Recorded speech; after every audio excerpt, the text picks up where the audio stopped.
దేవునికి మహిమ కలుగును గాక. ప్రభునందు ప్రియమైనటువంటి దేవుని సంగమా, ఈ దినము మరొకసారి దైవ సందేశం తెలియజేయడానికి దేవుడు నాకు ఇచ్చినటువంటి యొక్క శ్రేష్టమైనటువంటి సమయాన్ని బట్టి మొదటిగా దేవునికే వందనాలు తెలియజేస్తున్నాను. సంఘ కార్యవర్గమునకు, ప్రెసిడెంట్, సెక్రటరీ, ట్రెజరర్ గారికి, ఎగ్జిక్యూటివ్ వారికి, సంఘ పెద్దలు, గ్రామ పెద్దలు, పెంకి భీమయ్య గారికి నా యొక్క నిండు వందనాలు తెలియజేస్తున్నాను. సంఘ స్త్రీల సమాజం వారికి నా యొక్క నిండు వందనములు తెలియజేస్తున్నాను. సంఘ యవనస్తులకు నా యొక్క ఆశీస్సులు తెలియజేస్తున్నాను. కూడి వచ్చినటువంటి సంఘ సభ్యులందరికీ, విశ్వాసులకు, ఈ దినము నూతనముగా దేవుని సన్నిధిలోనికి ప్రవేశించినటువంటి వారు విశ్వాసులకు ప్రతి ఒక్కరికి యేసుక్రీస్తు నామములో శుభాలు తెలియజేస్తున్నాను. దేవునికి వాక్యంలోనికి వెళ్ళే ముందు మన హృదయాలను దేవునికి అప్పగిస్తూ ప్రార్థన చేసుకుందాం. సకల ఆశీర్వాదములకు కారణపుత్రి ఏంటి మహాకృపగల దేవ, పరిశుద్ధుడా పరిశుద్ధుడా పరిశుద్ధుడా మీకు వందనాలు చెల్లిస్తున్నాం.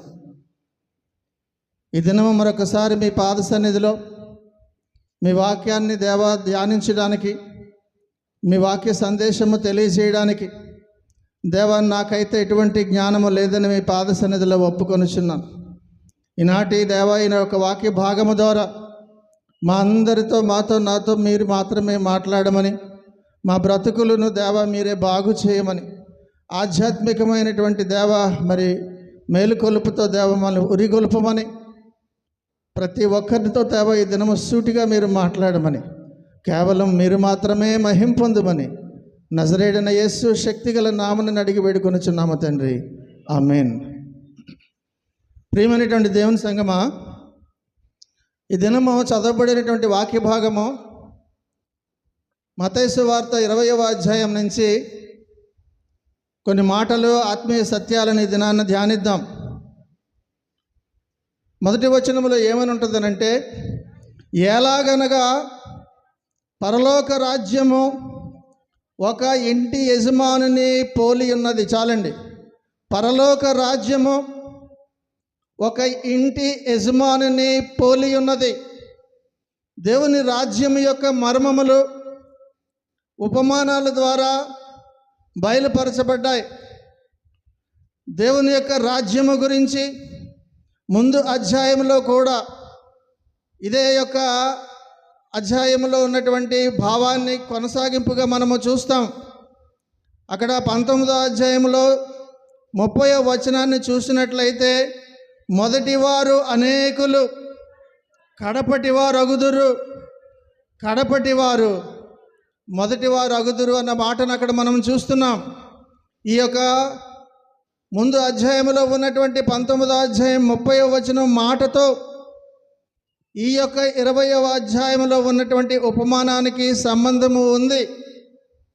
సువార్తలలో ఉన్న గొప్ప గొప్ప మర్మము ఏమిటి అనంటే, యూదులను దేవుడు తిరస్కరించి అన్యులను పిలవటమే కాదు, వారికి సమాన వారసులము అని మనందరికీ గురించి తెలియజేసినటువంటి మాటలు మనము చూస్తున్నాం. ఎఫెసీయులకు రాసిన పత్రిక 3వ అధ్యాయము 6వ వచనంలో ఒక మాట చూస్తాము. ఎఫెసీ 3:6లో చూస్తే, ఈ మర్మమేదనగా అన్యజనులు సువార్త వలన క్రీస్తు యేసునందు యూదులతో పాటు సమాన వారసులను, ఒక శరీరమందలి చాటి అవయవములను వాగ్దానములో పాలివారులనై ఉన్నారనేది. చాలండి. కనుక ఈ ఉపమానము ద్వారా ఏమి మనకి గ్రహించగలబోనంటే, యూదులు మొదట ద్రాక్ష తోటలోనికి పిలువబడ్డారు, అనేక మందిని పిలిచారు. కానీ కొంతకాలానికి ఈ యొక్క సువార్త అన్యులకు కూడా ప్రకటించబడింది. అక్కడ నుంచి యూదులతో సమానమైనటువంటి వారసత్వము మీకు కూడా ఉన్నదని దేవుడు మనకి ఈ వాక్యం ద్వారా మనకు తెలియజేస్తూ జ్ఞాపకం చేస్తున్నారు.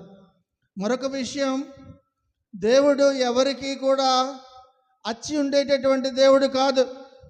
God is డెటర్ to know man. ఎవరికి కూడా అచ్చి ఉండేటటువంటి దేవుడు కాదు. ఆయన ద్వారానే, ఆయన నిమిత్తమే, ఆయన కొరకే సమస్తము కూడా కలిగి ఉన్నదనే విషయాన్ని మనము జ్ఞాపకం చేసుకోవాలి. ఎవరికి కూడా అచ్చి ఉండే దేవుడు కాదని కూడా ఈ ఉపమానం ద్వారా మనం తెలుసుకుంటాం. ఒక్కోసారి కొందరు చివరన అనగా ఆఖరణ పని ప్రారంభించి దేవుని దయ వలన గొప్ప జ్ఞానాన్ని కూడా పొందుకొని, కృపను కూడా పొందుకొని, దేవుని వలన ఎన్నో ఉపయోగాలు పొందుకొని, దేవుని నుండి అందరికంటే ముందుగా అనగా ముందు నుండి ఉన్నవారి కంటే, ముందు నుండి వచ్చిన వారి కంటే వెనుక వచ్చిన వారే ముందు ఉంటారు అన్న విషయాన్ని కూడా ఈ యొక్క ఉపమానం ద్వారా మనము గ్రహిస్తాము. ముందు నుంచి ఉన్నటువంటి వారికంటే వెనుక వచ్చిన వారికి కూడా అన్నది 2-3 సందర్భాలు ఒకసారి జ్ఞాపకం చేసుకుంటే, అబ్షాలోము గురించి మనం ఒక మాట జ్ఞాపకం చేసుకుందాం. అబ్షాలోము ప్రయాణం చేస్తున్నప్పుడు ఆ యుద్ధ సమయంలో కంచరగాడి మీద మస్తకి వృక్షం యొక్క చిక్కు కొమ్మల క్రిందికి పోయినప్పుడు అతని తల చెట్టుకు తగులుకొనినందున భూమికి ఆకాశంనకును మధ్యన వేలాడగా క్రిందనున్న కంచరగాడిద సాగిపోయింది అని చూస్తాం. అప్పుడు యోవాబు వెళ్ళి అబ్షాలోనుని చంపేస్తాడు. అప్పుడు సాదోకు కుమారుడైనటువంటి అహిమయస్సు అంటాడు, యోవాబుతో అంటాడు, అయ్యా నేను పరిగెత్తుకొని వెళ్ళి ఈ విషయాన్ని తండ్రి అయినటువంటి దావీదుకి చెప్పడానికి నేను వెళ్తాను అని అంటాడు. అయితే నివారిస్తాడు యోవాబు, వద్దు, ఈ దినమే కుమారుడు చనిపోయినటువంటి వెంటనే వార్త చెప్పడానికి నువ్వు వెళ్ళొద్దు అని చెబుతూ కూషిని పిలిచి నువ్వు వెళ్ళి చెప్పు అంటాడు. నువ్వు వెళ్ళి యొక్క వార్తని నువ్వు దావీదుకు చెప్పానంటే ఈ మాట తెలుసుకున్నటువంటి అహిమయస్సు కూడా నేను కూడా వెళ్ళడానికి నాకు అనుమతి ఇవ్వండి అని అంటే, ఇది ఏదన్నా బహుమానం పొందుకునేటువంటి విషయమా? నువ్వు వెళ్తానంటున్నావు, సరే నువ్వు వెళ్తానన్నావు కాబట్టి వెళ్ళు అని చెప్పడం కూడా అక్కడ మనం చూస్తున్నాం. అలా వెళ్ళినప్పుడు అహిమయస్సు మైదాను మార్గముగా పోయి కూషి కంటే ముందుగా చేరిపోతాడు. అక్కడికి కూషి ముందుగా వెళ్తాడు, కానీ అహిమయస్సు అతని కంటే ముందుగా వెళ్ళిపోతాడు. వెళ్ళిపోయినప్పటికీ అక్కడ రాజుకి ఈ వార్త తన నోటి ద్వారా చెప్పడానికి ప్రయత్నించినప్పుడు నువ్వు అలా పక్కనుండు అని దావీదు అంటాడు. వెనుకాతల వచ్చినటువంటి వాడు కూషి కూడా వెంటనే ఆ యొక్క విషయాన్ని దావీదుకు చెప్పడం అక్కడ మనం చూస్తున్నాం. ఈ సందర్భంలో నేను ఏంటి జ్ఞాపకం చేస్తున్నానంటే, ముందుగా చెబుదామని ప్రయత్నం చేసి వెళ్ళినటువంటి అహిమయస్సుకి అవకాశం రాలేదు, కానీ కూషియే చెబుతాడన్న విషయాన్ని మనం చూస్తున్నాం. యేసుక్రీస్తుని ఆ సమాధిలోను చూడడానికి బయలుదేరినప్పుడు యోహాను, పేతురు ఇద్దరు కూడా పరిగెత్తుకుని వెళ్తారు. యోహాను కొంచెం వయసులో చిన్నవాడు కనుక పేతురు కంటే చాలా వేగముగా సమాధి దగ్గరికి వెళతాడు, కానీ సమాధి వరకు వెళ్ళి లోపలికి వెళ్ళడానికి ధైర్యం చాలక ఉండిపోతాడు. ధైర్యవంతుడైనటువంటి పేతురు వెనకాతల వచ్చి అప్పుడు లోపలికి వెళ్ళి ప్రవేశించి చూడటం జరుగుతాం. ఈ 2 సందర్భాల్లో కూడా చూస్తే ముందుగా వెళ్ళినప్పటికీ దేవుడు అవకాశము వెనకాతల వచ్చిన వారికి ఇవ్వడం మనం గమనిస్తున్నాం. ప్రియమైనటువంటి దేవుని యొక్క సంగమా, ఈ విధముగా కడపటి వారు మొదటి వారు అవుతారు అన్నది సందేశాన్ని జ్ఞాపకం చేస్తూ మీకు ఈ 2 సన్నివేశాలను జ్ఞాపకం చేశాను. కొందరు యేసుక్రీస్తును అందరికంటే ముందుగా ఎరుగుతారు. యేసుక్రీస్తు గురించి వంశాలు ముందుగా తరతరాల నుంచి కూడా తెలుసు అని ఉంటారు. అయితే తరువాత యేసుక్రీస్తును తెలుసుకున్నటువంటి వారు ముందుగా ఉన్నవారి కంటే ఎక్కువగా ఆధ్యాత్మికముగా బలపడి ఉండటం మనము చూస్తున్నాం. పౌలు కూడా అలాగే వెనుక వచ్చినా సరే దేవుని చేత ఎంతో బలముగా వాడబడినటువంటి అపోస్తలుడిగా కొనియాడబడ్డాడు. ఈ ఉపమానానికి తప్పిపోయినటువంటి కుమారుడుకున్నటువంటి దానికి కూడా సంబంధము కొంచెం మనం చూస్తే అర్థమవుతుంది. తప్పిపోయిన కుమారుడు కూడా తండ్రికి అనగా దేవునికి దగ్గరయ్యాడు. తప్పిపోయి వెళ్ళి వచ్చి కూడా తానే దేవుడి దగ్గరికి వచ్చి తండ్రి మెడ మీద పడి ముద్దు పెట్టుకొని తండ్రికి దగ్గరయ్యాడు. కానీ తండ్రి దగ్గరే ఉంటున్నటువంటి పెద్ద కుమారుడు దగ్గరగా ఉన్నా సరే, తప్పిపోకుండా ఉన్నా సరే దూరం అయిపోయాడు. కనుక ప్రియమైనటువంటి దేవుని సంగమా, నీవు దేవునిలోనికి వచ్చి ఎన్ని సంవత్సరముల నుండి ఉన్నావు అన్న దానిని బట్టి నీకు బహుమానము రాదు. విశ్వాసముతో కూడినటువంటి నీ క్రియలను బట్టి నువ్వు బహుమానం పొందుకుంటావనే విషయాన్ని, వాస్తవాన్ని ఇది నాన్న గ్రహించాలి. ఈ ఉపమానంలో కూలివారితో కూర్చున్నటువంటి ఒప్పందం గురించి మనం ఇక్కడ చూస్తున్నాం. ఎవరు ఈ కూలీకి పెట్టుకున్నారు అని అంటే మొదటే చదివాము, ఇంటి యజమాని అని చూస్తున్నాం. ప్రభు అయినటువంటి యేసుక్రీస్తే ద గ్రేట్ హౌస్ హోల్డర్, గొప్ప ఇంటి యజమాని. అదే మనం జాగ్రత్తగా ఆలోచిస్తే హెబ్రీలోను గొప్ప ప్రధాన యాజకుడు. ఆ ఇంటి యజమాని ఆయన వారలం మనందరం కూడా. ప్రియమైనటువంటి దేవుని సంగమా, ఆయనను సేవిస్తున్నాం, ఆయన సేవకులం. అదే మన కులం, సేవకులం. ప్రియమైనటువంటి దేవుని సంగమా, ఇది నాన్న దేవుడు చెబుతున్నటువంటి మాట. ఎక్కడ నుండి పనివాళ్ళని పెట్టుకున్నాడు అని ఆ యొక్క చదవబడిన లేఖనాల్ని గ్రహిస్తే సంత లేదా మార్కెట్ ప్లేస్. మనందరికీ కూడా తెలుసు, ఉదయాన్నే కూలీవాళ్ళ గుంపు ప్రతి ఊరిలో ఒక నిర్ణీతమైనటువంటి స్థలం ఉంటుంది. అక్కడ అందరు క్యారేజీలు పట్టుకొని ఉదయాన్నే వెళ్ళిపోయి అక్కడ నించుంటారు. పని కావాల్సిన వాళ్ళు వచ్చి ఎవరు పనివాళ్ళు కావాలో వారిని కుదుర్చుకొని తీసుకొని వెళ్తుండడం అన్నది ప్రతి ఊరిలో కూడా సాధారణంగా జరుగుతుంటుంది. అలాగే మార్కెట్ ప్లేస్కి రావడం జరిగింది. అక్కడ వచ్చినప్పుడు మనము గమనిస్తే 3వ వచనంలో ఏముంటుందని అంటే, కొందరు ఊరకనే నిలిచి ఉన్నారు. కొందరు, మీరు ఎందుకు ఇక్కడ ఊరకనే నిలిచి ఉన్నారని వారిని రమ్మన్నాడు. 6వ వచనంలో కూడా చూసినట్లయితే వారు దినమంతయు ఊరకనే నిలిచి ఉన్నారనే విషయాన్ని కూడా మనము చూస్తున్నాం.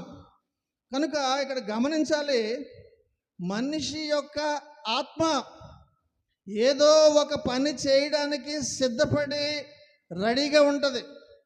ఏ పని అన్నది తర్వాత విషయం, మంచా చెడ అన్నది తర్వాత విషయం, నీతి క్రియలా అనీతి క్రియలా అన్నది తర్వాత విషయం. కానీ మనిషి ఆత్మ ఎప్పుడూ ఏదో ఒక పని చేయడానికి సిద్ధపడి ఉంటుంది. నా మాటలు కాదు, లేఖనాల్లో చూద్దాం. రోమీయులకు రాసిన పత్రిక 6వ అధ్యాయము 19వ వచనంలో చూసినట్లయితే 6:19 చూద్దామా. మీ శరీర బలహీనతను బట్టి మనుష్య రీతిగా మాట్లాడుచున్నాను. ఏమనగా అక్రమము చేయుటకై అపవిత్రతకును అక్రమమునకును మీ అవయవములను దాసులుగా ఎలాగూ అప్పగించిదిరో అలాగే పరిశుద్ధత కలుగుటకై ఇప్పుడు మీ అవయవములను నీతికి దాసులుగా అప్పగించండి. నీ అవయవములను, నీ ఆలోచనలను, నీ చేతి పనులను దేనికి దాసులుగా నువ్వు ఉపయోగిస్తున్నావని ప్రశ్నించుకోవాలి. ప్రతివాడు పనిచేస్తాడు, ఎవడు ఖాళీగా ఉండడు.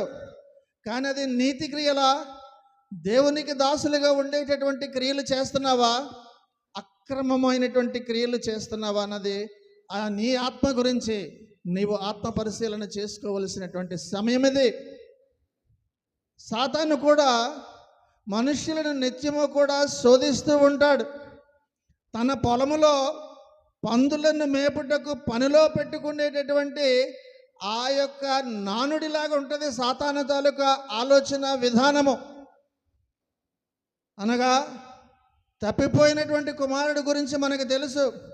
సాతాను బంధకాల్లో పడిపోయిన వాడికి పని ఇప్పిస్తానని సాతానుడు తీసుకొని వెళ్ళాడు. ఏమని తీసుకెళ్ళి వెళ్ళాడు? లోకా 15:15 చూస్తాం మనం. ఏమని అక్కడ ఉందండి? అదంతయు ఖర్చు చేసిన తరువాత ఆ దేశమందు గొప్ప కరువు రాగా వాడు ఇబ్బంది పడసాగి వెళ్ళి ఆ దేశస్థుల్లో ఒకని చెంత చేరెను. అతడు పందులను మేపుటకు తన పొలములోనికి వానిని చాలండి. అతడు పందులను మేపుటకు తన పొలములోనికి వానిని పంపిన. సాతానుని చేత అటువంటి క్రియలే చేయిస్తాడు. పందులను మేపడానికి, సాతాను క్రియలు చేయడానికి, నీ జీవితము నాశనము వైపు వెళితే ఆనందిద్దామని అటువైపే నీ చెయ్యి పట్టుకొని మరి తీసుకొని వెళ్తాడు.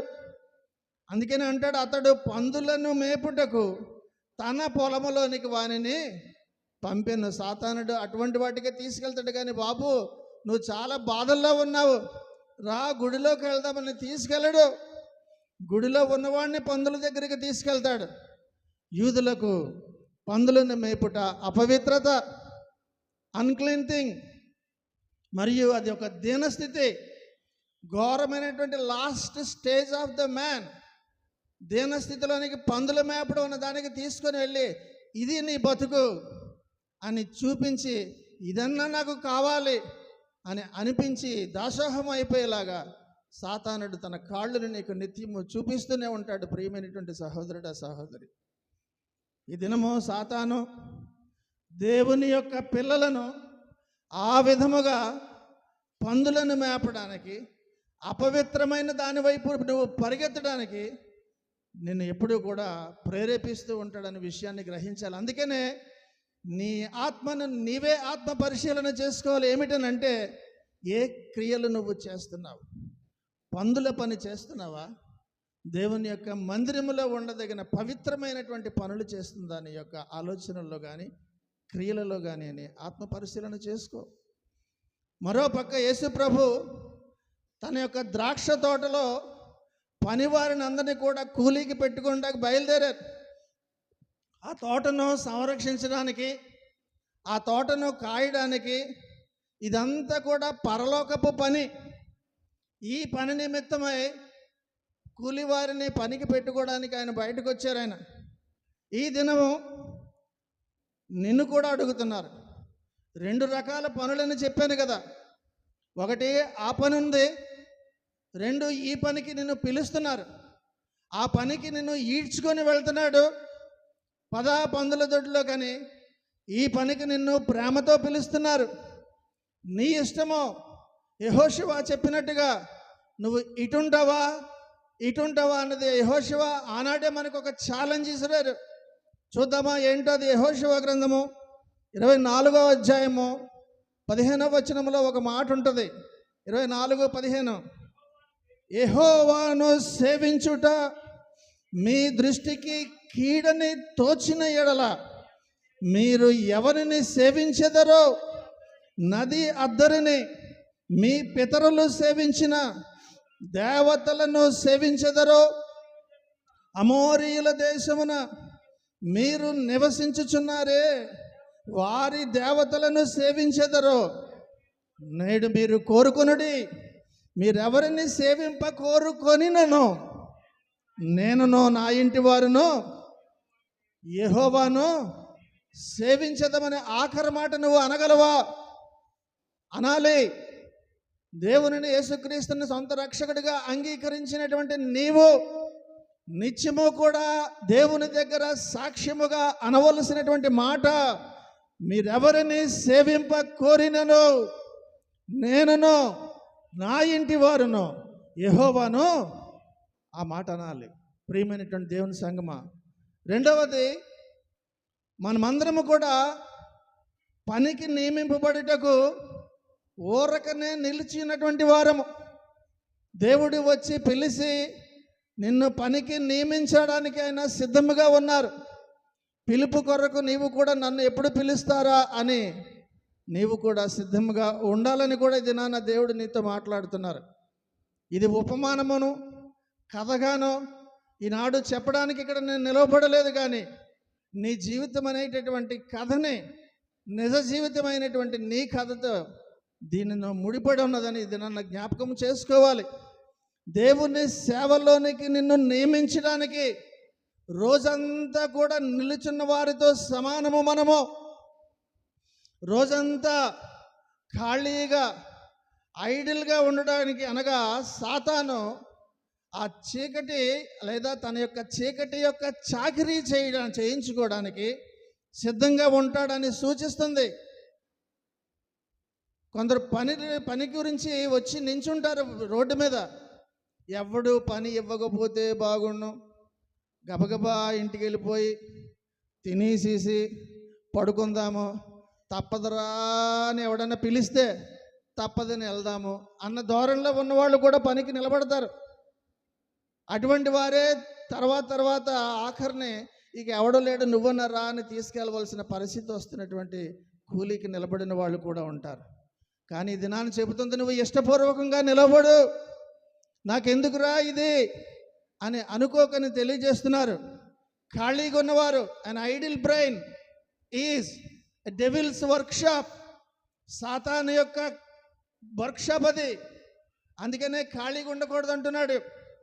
మూడవదిగా, ఇలాగా ఖాళీగా ఉన్నటువంటి సంతలో ఐడిల్గా ఖాళీగా ఉన్నటువంటి అల్లరి చిల్లరగా ఆటపాటలతో ఉన్నవారిని ఈ దినాన్న దేవుడు పిలుస్తున్నారు. ప్రియమైనటువంటి సహోదరుడా సహోదరి, ఎంతకాలం ఇంకా? ఈరోజు గడిచిపోయిందిలే, 9 అయ్యింది, 10 అయ్యింది, కొంచెంసేపు పోతే మళ్ళీ ఎంజాయ్ చేయొచ్చు, సాయంత్రం అయిపోయిందని ఇలాగా గడిపేస్తున్నటువంటి నీతో అంటున్నారు, ఈ దినాన్న నిన్ను పిలవడానికి దేవుడు నేను పిలుస్తున్నారు, నువ్వు సిద్ధంగా ఉండమని ఈ దినాన్న హెచ్చరిస్తున్నారు. ప్రియమైనటువంటి దేవుని సంగమా, ఎందు నిమిత్తము వారిని కూలీకి పెట్టుకున్నారు ఆ ఇంటి యజమానుడు అంటే, ఆ ద్రాక్ష తోటలో పని చేయడానికి. ఆ ద్రాక్ష తోట అనగా సంఘము. ఈ సంఘం అనేటటువంటి ద్రాక్ష తోటలో పని చేయడానికి, ఆయన నాటినటువంటి సంఘములో నీవు పని చేయడానికి ఆయన నేను దినాన్న పిలుస్తున్నారు. ఆ యొక్క సంఘములో ద్రాక్ష తోటలో ఏ విధముగా అయితే శుభ్రము చేస్తూ ఫలాలు రావడానికి కావలసినటువంటి చర్యలన్నీ కూడా ఎలాగైతే చేస్తారో, సంఘములో ఉండి కూడా నువ్వు అది చేయాలి. అందుకు నేను దినాన్ని పిలుస్తున్నారు. ఆ ఫలాలు ఏమిటనంటే స్తుతులు, దేవునికి మహిమలు, ఇవన్నీ కూడా వచ్చేటటువంటి ఫలాలు పండించడానికి ఈ దినాన్న దేవుడు నిన్ను పిలుస్తున్నారు. ప్రియమైనటువంటి దేవుని సంఘమా, మనమందరము కూడా ఈ ద్రాక్ష తోట అనే సంఘానికి పిలవబడినటువంటి కూలీ వాళ్ళమని గుర్తుంచుకోవాలి. హోదా కాదు ఇది, కూలీ పని. ప్రియమైనటువంటి దేవుని సంఘం, ఈ సంఘం అనే తోటలో పని ఏమిటి అని అంటే ప్రూనింగ్, ఆకులు చిదముట, చెత్తంతా కూడా తీసివేయుట, బాగా ఎదగడానికి అడ్డుగా ఉన్నటువంటి కొమ్మలను నరికివేయాలి, బాధ అయినా సరే నరికివేయాలి. సంఘము ఎదగడానికి, ఆధ్యాత్మికంగా బలపడడానికి, అది నువ్వైనా సంఘమైనా నిన్ను పిలిచింది ప్రూనింగ్ చేయడానికి, ఆకులు చిదమడానికి కానీ చెత్తంతా కూడా మళ్ళీ కుప్పలాగా వేయడానికి కాదు, వేసిన కుప్పని తగలబెట్టడానికి.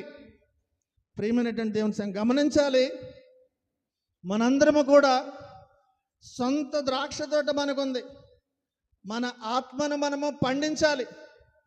మనమందరం కూడా ఈ యొక్క సొంత ఆత్మలో ఈ పైన చెప్పినటువంటి ప్రూనింగ్, ఆకులు తీయడం, పనికిరాని కొమ్మలను విరిచివేయడం, ఎదగడానికి అడ్డుగా ఉన్నటువంటి వాటిని తీసివేయడం, ఇది నీ ఆత్మలో కూడా నీ రక్షణ విషయంలో ఆధ్యాత్మికంగా నువ్వు ఇంకా ఎదగడానికి ఇది నీవు కూడా నీ సొంత ద్రాక్ష తోటలో, నీ ఆత్మ అనే ద్రాక్ష తోటలో కూడా నువ్వు ఈ పని చేయాలి. ప్రియమైనటువంటి దేవుని సంగమా, ఈ పనిలో మనము బద్ధకంగా ఉండడానికి వీల్లేదు. డు నాట్ బి ఏ స్లోత్ఫుల్, బద్ధకముగా నువ్వు ఉండద్దు, కాలయాపన చేసేవాడిలాగా ఉండకూడదు. చాలామంది పనులు చూస్తాం, ఎప్పుడు ఎలాగ కాలయాపన చేద్దామని. ఏమిటి ఆ కూలి పని అంటే నీ సొంత రక్షణ అయి ఉండాలి.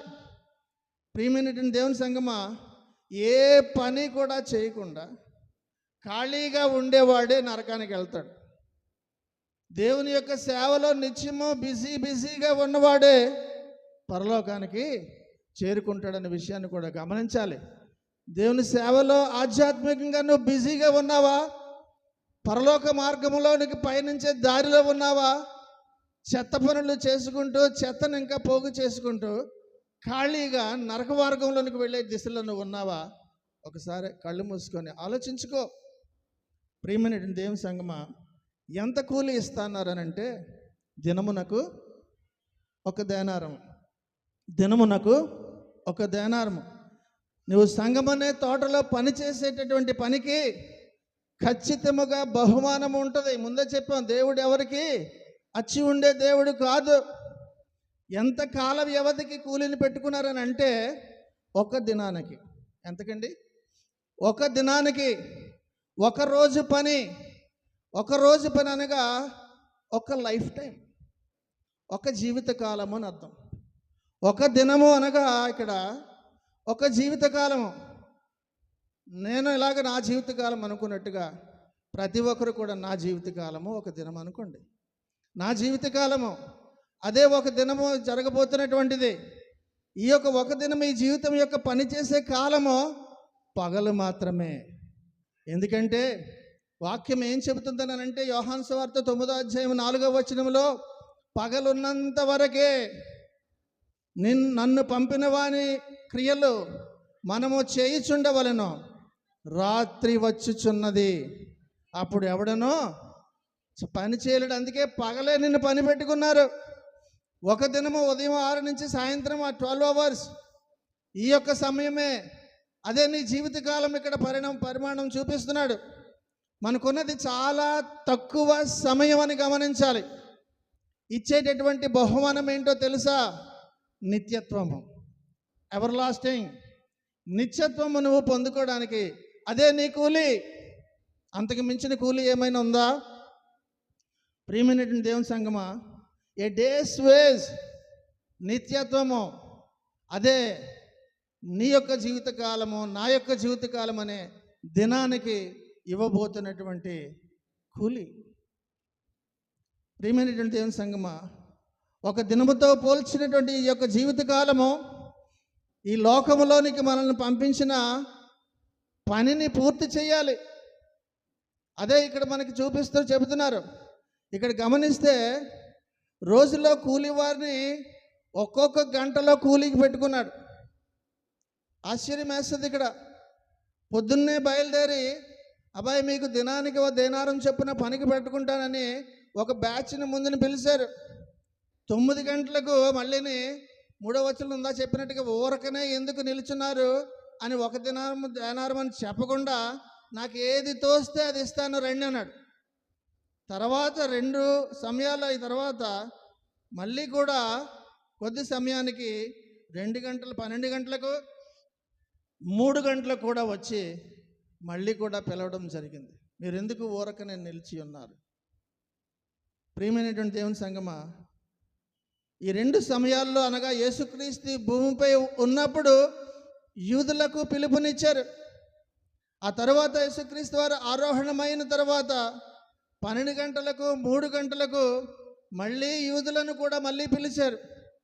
మారు మనస్సు పొందండి, పశ్చాత్తాపడండి. ఇప్పుడు ఉందాక నుంచి మనం చెప్పుకున్నట్టుగా ఎటు వెళతావు, అటా ఇటా నిర్ణయించుకో అని ఎన్నో రకాలుగా ఉపమానాలతో చెప్పడం జరిగింది. అయినా వినలేదు. దాదాపు 5 గంటలకు అనగా ఇంకొక గంటలో ఆ దినము అయిపోతుంది.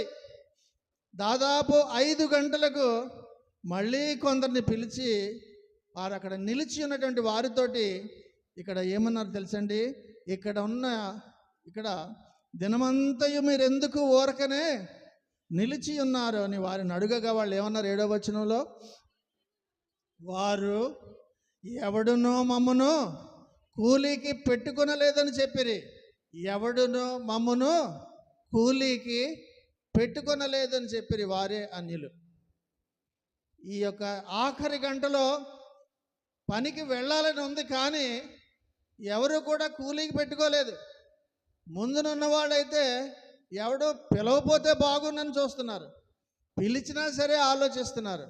ఆఖరి గంటలో కనిపించినటువంటి అన్యులు యేసుక్రీస్తుని ఆలస్యంగా తెలుసుకున్నటువంటి వాళ్ళు మమ్మల్ని ఎప్పుడు పిలుస్తారా అన్నట్టుగా 1000 కళ్ళతో ఎదురు చూస్తున్నటువంటి వాళ్ళు, వాళ్ళని చూసి ఆయన అంటున్నటువంటి మాట, ఇదిగో ఇప్పుడే మిక్కిలి అనుకూలమైన సమయము, ఇదిగో ఇదే రక్షణ దినము అని చెప్పి రండి మీరు తోటలోనికి అని వారిని తీసుకెళ్ళినటువంటి వాళ్ళే అన్యులు. ప్రియమైనటువంటి దేవుని సంగమా, వారందరికీ కూడా కుదిరినటువంటి ఒప్పంద ప్రకారముగా వారందరికీ ఒక్కొక్క దేనారం చొప్పున 9వ వచనం ఉందండి. దాదాపు 5 గంటలకు కూలికి కుదిరిన వారు వచ్చి ఒక్కొక్క దేనారము చొప్పున తీసుకొనిరన్న మాట అక్కడ మనం చూస్తున్నాం. దేవుని జనాంగమైనటువంటి యూదులకు ఏ బహుమానమైతే, ఏ కూలి అయితే ఇస్తానని అన్నారో అదే కూలి సాయంకాలము ఆలస్యంగా వచ్చినా సరే మాకెవ్వరూ కూడా పిలవలేదని దేవుని కొరకు వెంపర్లాడుతూ చూస్తున్నటువంటి వారికి అదే కూలి వాళ్ళకి సమానంగా ఇచ్చారు. అదే మొట్టమొదటి మనం వింటున్నాం, యూదులతో సమాన వారసత్వం మీకు ఇస్తానన్న మాటకు ఇదే అర్థము. ప్రియమైనటువంటి దేవుని సంగమా, ఇది నాన్న in Christ Jesus there should be no difference between Jew or Gentile. యూదుడికి అన్యుడికి కూడా యేసుక్రీస్తు దృష్టిలో తేడా లేదు.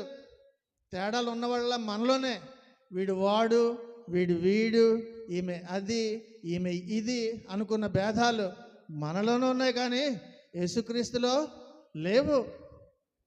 మనందరికీ కూడా తెలుసు, సాయంత్రం అయ్యేసరికి కూలి వాళ్ళకి చాలా సంతోషం. ఏంటంటే డబ్బులు వస్తాయి, కష్టాన్నంతా కూడా మర్చిపోవచ్చు.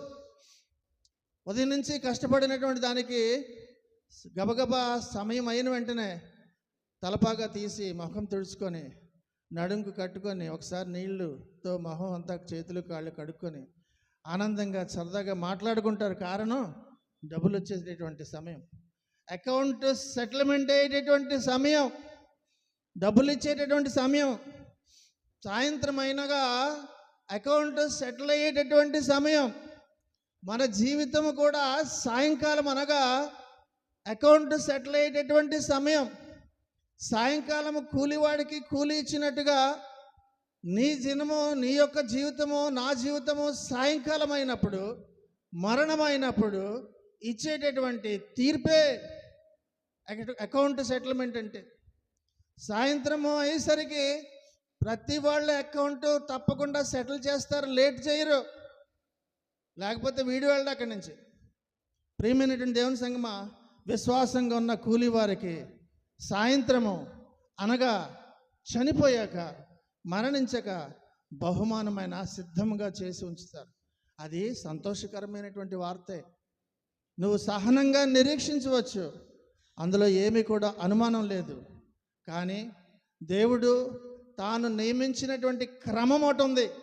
ఆ క్రమం ప్రకారంగా వెంటనే ఆయన కూలి ఇచ్చేస్తాడు. ఆయన చూద్దాం ఒకసారి ద్వితీయోపదేశకాండము 24వ అధ్యాయము 15వ వచనంలో చూసినట్లయితే, ద్వితీయోపదేశకాండం 24వ అధ్యాయం 15వ వచనంలో చూస్తే, సూర్యుడు అస్తమింపక మునుపు వానికి ఇయ్యవలెను, వాడు బేదవాడు కనుక దాని మీద ఆశ పెట్టుకొని ఉండును, వాడు నిన్ను బట్టి యెహోవాకు మొర్రపెట్టినేమో అని అది నీకు పాపం. కూలివాని తాలూకా కూలి నీ దగ్గర అట్టే పెట్టుకుంటే అది నీకు పాపం అవుతుంది అంటున్నాడు. ఇందాక చదివామని లేవీకాండంలో 19వ అధ్యాయంలో మనం చదివాం 13వ వచనం మధ్యలో, కూలివాని కూలి మరునాటి వరకు నీ యొద్ద ఉంచుకొనకూడదు.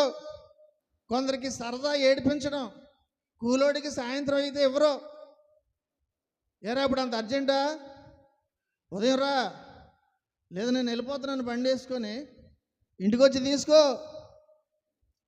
దేవుని వాక్యం ఏం చెబుతుందంటే, కూలివాని కూలి మరునాటి వరకు నీ యొద్ద ఉంచుకొనకూడదు. ఒకవేళ వాడు యెహోవాకు మొర్రపెట్టుకుంటే అది నీకు పాపం అవుతుంది. ఆ రూల్ పెట్టినటువంటి ఆయనకి సాయంత్రం అయ్యేసరికి నీ యొక్క జీవితము తెల్లవారిపోయేసరికి నీకు బహుమానం ఇవ్వాలని ఆయనకి కూడా తెలుసు. నువ్వు చెప్పవసరం లేదు, ఇంకా ఇస్తారా ఎవరైనా ఆలోచించవసరం లేదు. ప్రియమైనటువంటి దేవుని సంగమా, బహుమానము నీకు సిద్ధంగా ఉంది. సాయంకాలం అయిపోతుంది, నువ్వు ముందు నుంచి ఉదయం నుంచి పిలిచినా నువ్వు రాలేదు. తప్పించుకునే ఉన్నావు. 9 గంటలకు వచ్చారు, 12 గంటలకు వచ్చారు, 3 గంటలకు వచ్చారు, ఆఖరికి 5 గంటలకు కూడా వచ్చి నిన్ను ఆఖరి గంటలో కూడా పిలుస్తున్నారు. 11th అవర్ అన్నది మనకు తెలుసు.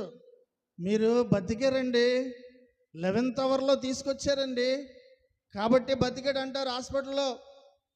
ఆఖరి క్షణములో నిన్ను పిలుస్తున్నారు.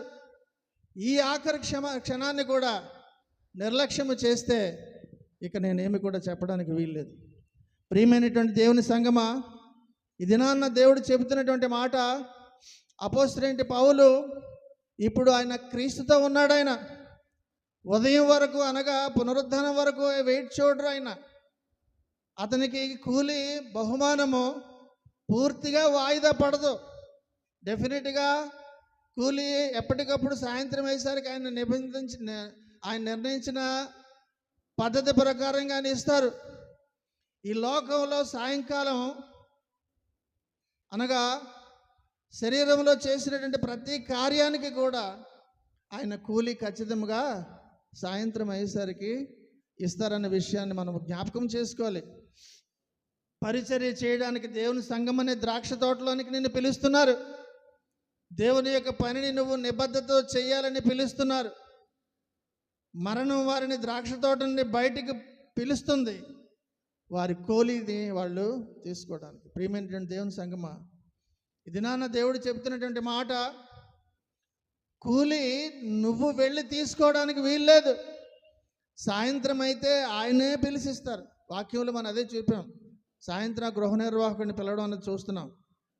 నీకు అదే పిలుపు వచ్చిన తర్వాతే నువ్వు వెళ్ళి ఆ బహుమానాన్ని తీసుకోవాలి. ప్రియమైనటువంటి దేవుని సంగమా, అదే దేవుని యొక్క సమయం. ఆయన పిలిచేటటువంటి సమయం, బహుమానం ఇచ్చేటటువంటి సమయంలో ఆయనే పిలుస్తారు. నువ్వు ఎప్పుడు కావాలంటే అప్పుడు దేవుని దగ్గరికి వెళ్ళలేవు. ఆయన పిలిస్తేనే నువ్వు దేవుని దగ్గరికి వెళ్ళగలవు అని అర్థమైంది అనుకుంటా.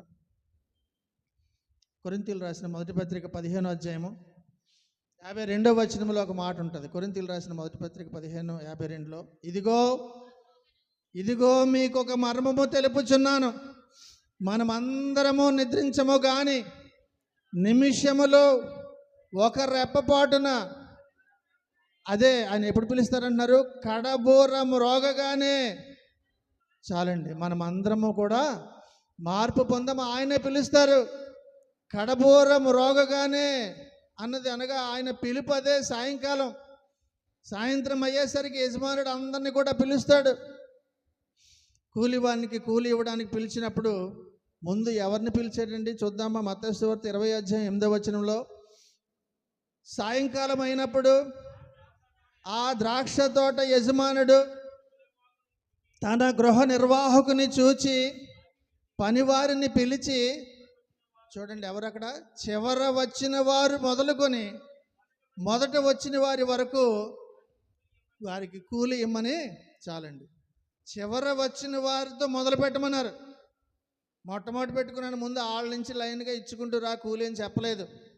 చివర వచ్చిన వారు మొదలుకొని మొదట వచ్చిన వారి వరకు వారి కూలి ఇమ్మని గృహ నిర్వాహకుడికి చెప్పడం మనం చూస్తున్నాం.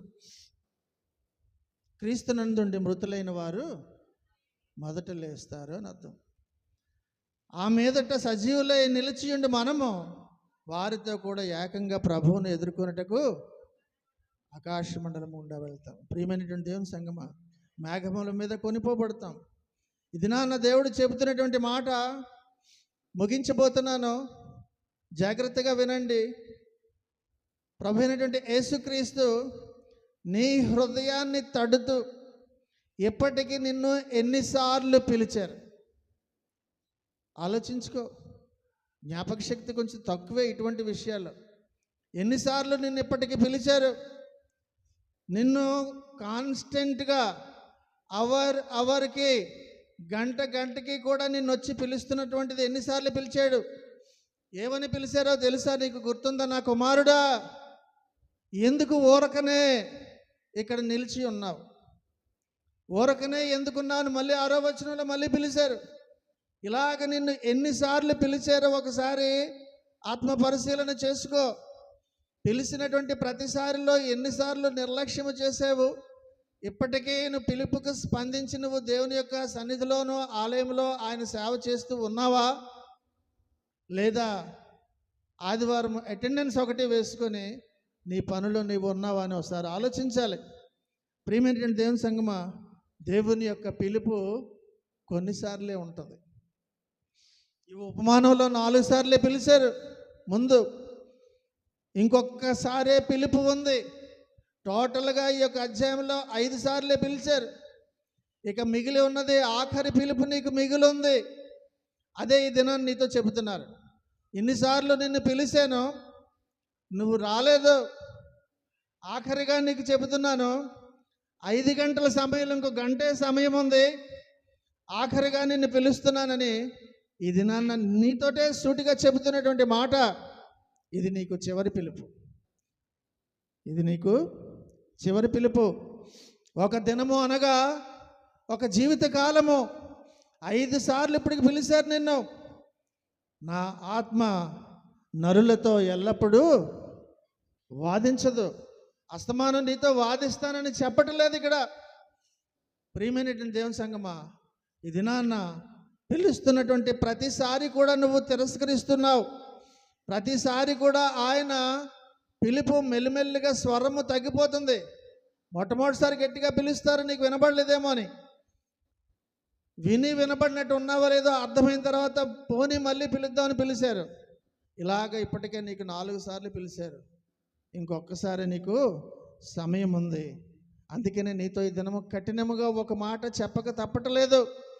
సామెతల గ్రంథము 29వ అధ్యాయము 1వ వచనంతో నీతో మాట్లాడుతున్నారు ఈ దినాన్న. ఎన్నిసార్లు గద్దించినను లోబడని వాడు మరి తిరుగు లేకుండా హఠాత్తుగా నాశనమగునంటున్నారు. ఎంతకంటే కఠినమైన మాట కూడా నీవు దిగమింకోగలవన్న విషయము తెలుసు. అయినా నీకోసారి చెబుతున్నారు, ఎన్నిసార్లు గద్దించినను లోబడని వాడు మరి తిరుగు లేకుండా హఠాత్తుగా నాశనమగునని చెబుతున్నారు. ప్రియమైనటువంటి దేవుని సంగమా, చివరిగా పిలుపునిచ్చింది 11th hour, ఆఖరి గంటలో నిన్ను పిలుస్తున్నారు. అనగా నువ్వు ఇప్పుడు వెంటిలేటర్లో ఉన్నావని గుర్తుంచుకో. నీ బ్రతుకు ఈ దినాన్న వెంటిలేటర్లో ఉంది. ఆ వెంటిలేటర్ కానీ తీసిస్తే అయినా అయిపోయింది నీ పని. సాయంకాలం అయినప్పుడు ఆ ద్రాక్ష తోట యజమానుడు తన గృహ నిర్వాహకుని చూచి అని చూస్తున్నాం. ఎవరి గృహ నిర్వాహకుడు? ప్రభు అయినటువంటి యేసుక్రీస్తే గృహ నిర్వాహకుడు. ఫోర్మ్యాన్ అని ఉంటుంది ఇంగ్లీష్లో. ఆ గృహ నిర్వాహకుడు ప్రభు అయినటువంటి యేసుక్రీస్తు అని పిలిచి, నీకే కదా న్యాయము తీర్చమని తీర్పు తీర్చమని అప్పగించాను, అయిపోయింది, ఇంకా లాస్ట్ 1 hourలో వెంటిలేటర్ల మీద ఉన్నాడు వీడు, తీర్పు తీర్చు నువ్వే అంటున్నాడు. చూద్దామా యోహాను సువార్త 5వ అధ్యాయం 22లో. ఎవరి గృహ నిర్వాహకుడు? ఏమి చేస్తాడు? యోహాను సువార్త 5వ అధ్యాయం 22లో, తండ్రి ఎవనికి తీర్పు తీర్చరు గాని తండ్రిని ఘనపరచునట్లుగా అందరూ కుమారుని ఘనపరచవలనని తీర్పు తీర్చుటకు సర్వాధికారాలు. చాలండి, కుమారునికి ఎవరికి అప్పగించారండి ఆ సర్వాధికారాలు?